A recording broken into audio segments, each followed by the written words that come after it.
this week, we're back to our proper reviews since I'm kind of getting out of the holiday break, sort of. He says recording this the week of Christmas. Anyway, as I'm taking a look at the Role-Playing Game History Limited podcast, We Were Wizards, an Oral History of Dungeons & Dragons. First off, that title is a little misleading. Ben Riggs slaying the dragon, which I will get to in due time, probably gets closer to covering the larger history of Dungeons & Dragons, and does so through interviews with parties involved. Instead, while yes, We Were Wizards serves as an oral history in its limited podcast form, and it does so through interviews with people involved, it is limited to the Gygax era of TSR hobbies before sliding into the hagiography of Gary Gygax. Not biography, hagiography. I was raised Catholic, I use that word deliberately. Now, several books about Gary have covered this before. Gary read sword and sorcery pulp stories as a kid, served in the military, worked in insurance when he got out, got into wargaming, lost his job, cobbled shoes while starting TSR hobbies with his friends. He wrote or co-wrote, depending on the version of the story, Chainmail, as a miniatures war game, including fantasy rules in the back, just either in general or as skirmish. And then Dave Arneson used the Chainmail rules and those fantasy rules to run a fantasy Braunstein campaign over in the Twin Cities area. And when Gary learned about it while working with Dave on a different project, they decided to take Dave's disjointed notes and turned them into a combined set of rules that would be called Dungeons and Dragons, the first role-playing game. This would be wildly successful, and between fortune heightening Gary's own personal issues and some tragedies bringing the Bloom family into larger control of the company, Gary and Dave would have a falling out. Gary and his first wife would have a divorce. Gary would be exiled to Hollywood, not necessarily in that order for the last two, until the unlikely ally of Lorraine Williams helped him to retake the company, and then, either as a senseless act of betrayal or Gary's own hubris, depending on threatening to destroy the company again, depending once more on who is telling the story, Lorraine ousts Gary in his own personal Battle of Camlin. Gary then waits in Avalon, the gaming wilderness, until TSR goes bankrupt and is bought by Wizards of the Coast. WotC reconciles with Gary and Dave, and he puts his blessing on Dungeons & Dragons 3rd edition before dying of cancer, finally knowing at last that his work is appreciated and is beloved by gamers the world over. Amen.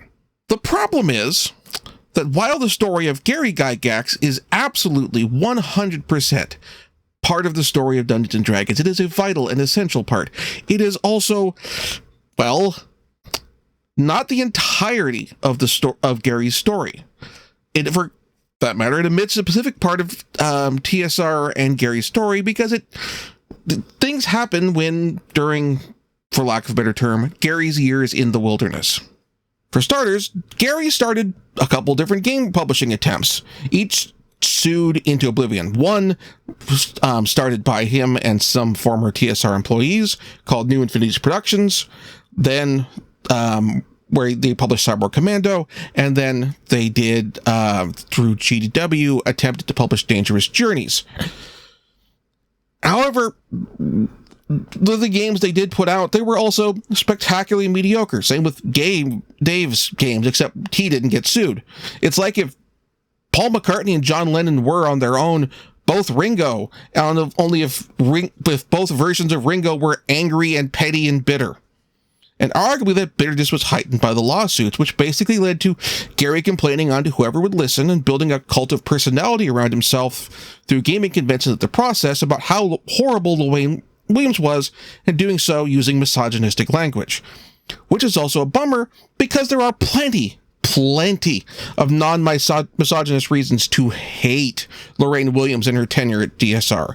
Their desperate attempts to make fetch happen with the Flash Gordon tabletop RPGs when Lorraine Williams' family owned the Flash Gordon rights and TSR had to pay licensing fees to use them, which was, frankly, flagrant self-dealing.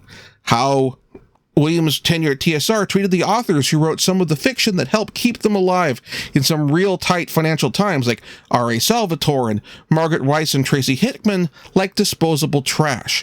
Like about how, under Lorraine Williams' tenure, TSR loved to sue or threaten to sue their own fan base to a community that could fan base to a degree that would only be topped by Palladium Games.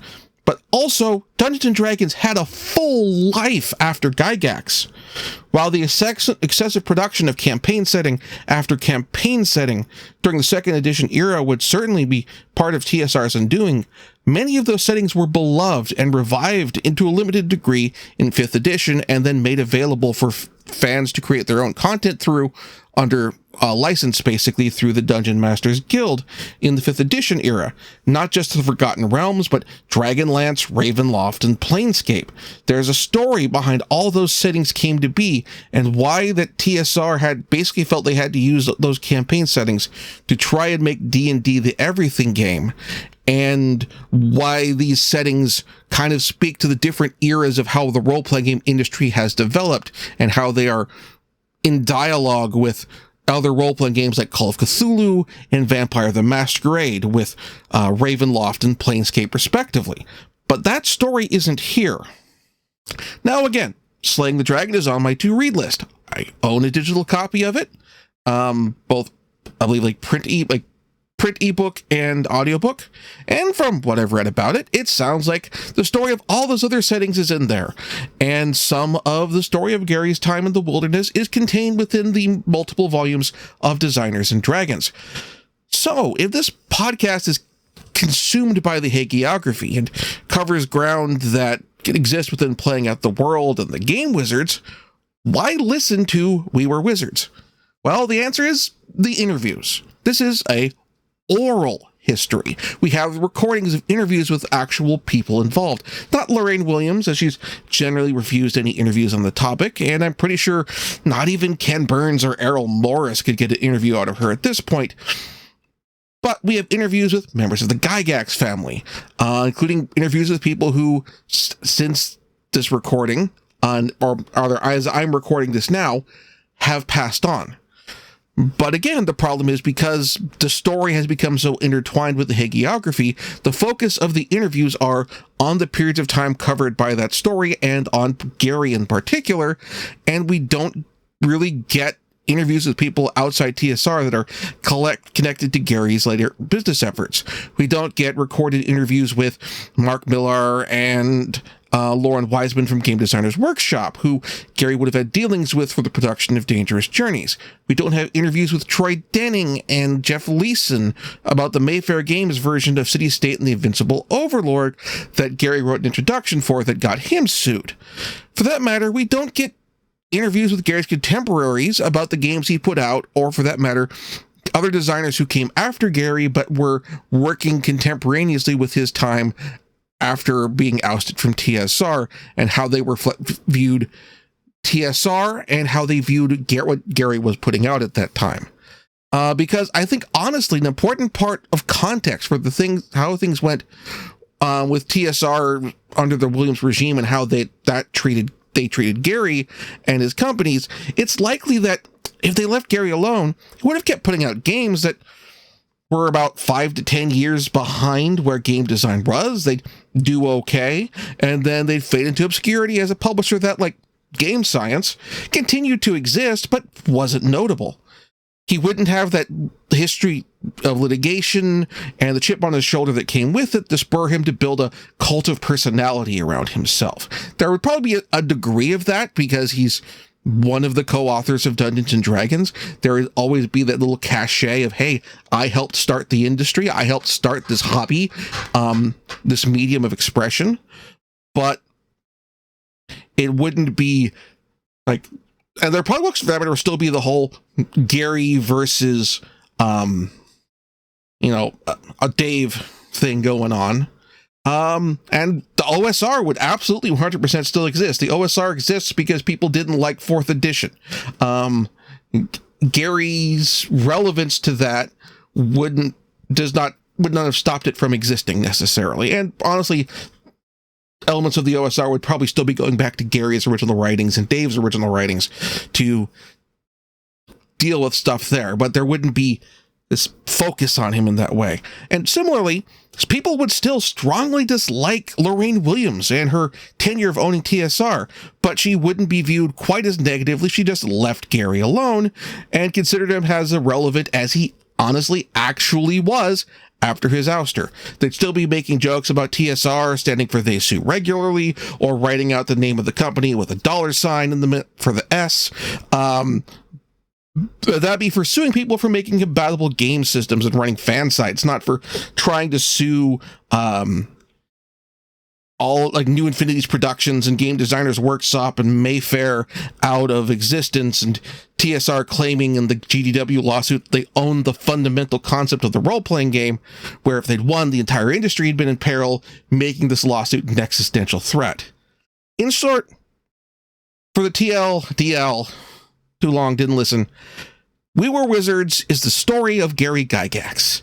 It's a story I've had told to me several times before, as a biography in print, as a comic book biography, and as a documentary.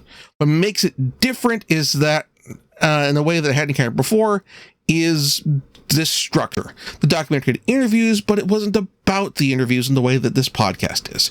Also, it's free, which honestly I'd say is a pretty good price, but also, if your local library doesn't suck, you should be able to get the regular biography and the comic biography from them. But if that's not available, you can't get those on hold, the podcast is good in a pinch. I still say and stand by that John Peterson's books, the revised editions of Playing at the World, plus the sequels The Elusive Shift and The Game Wizards, combined with Designers and Dragons, are the best way to go to get a capsule look at this era of tabletop role-playing.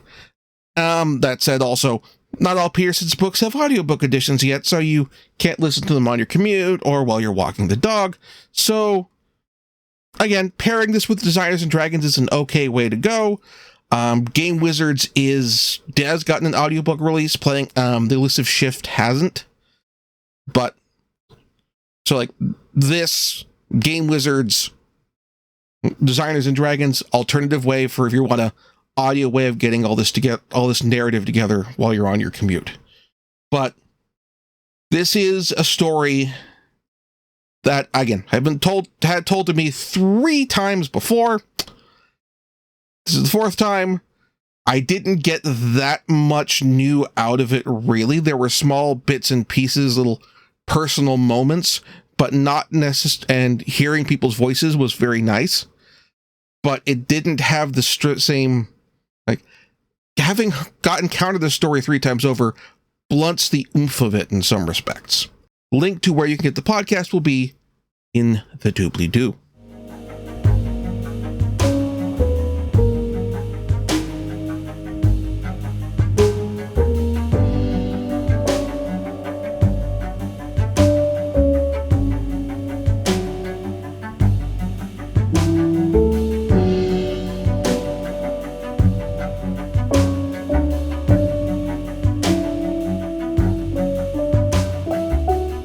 Thank you very much for watching. If you enjoyed the show, please like and subscribe, and also consider backing my Patreon. Patreon backers get episodes up to 1 week early of this show and any future Let's Plays.